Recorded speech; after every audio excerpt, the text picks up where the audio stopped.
The final round was much tamer than previous debates. All 5 presidential candidates toned down their rhetoric and focused mostly on the issues, broadly agreeing on all of them. From maritime disputes with China in the South China Sea to peace with Muslim separatists in the southern Philippines.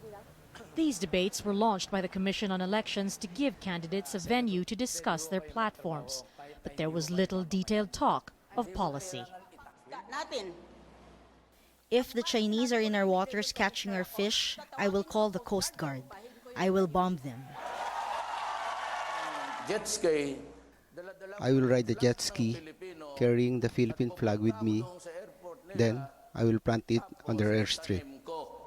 Then I would say, this is ours, and do what you want with me.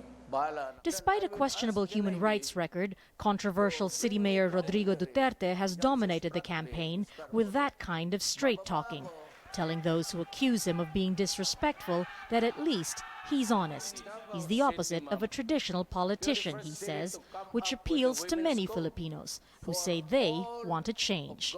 In the last few years, the Philippines has become one of the fastest-growing economies in the world.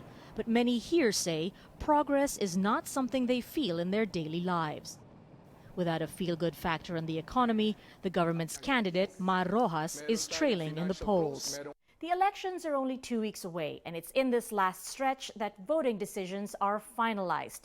Despite the introduction of these high-profile televised debates, however, analysts say that voters aren't judging candidates on the details of their programs.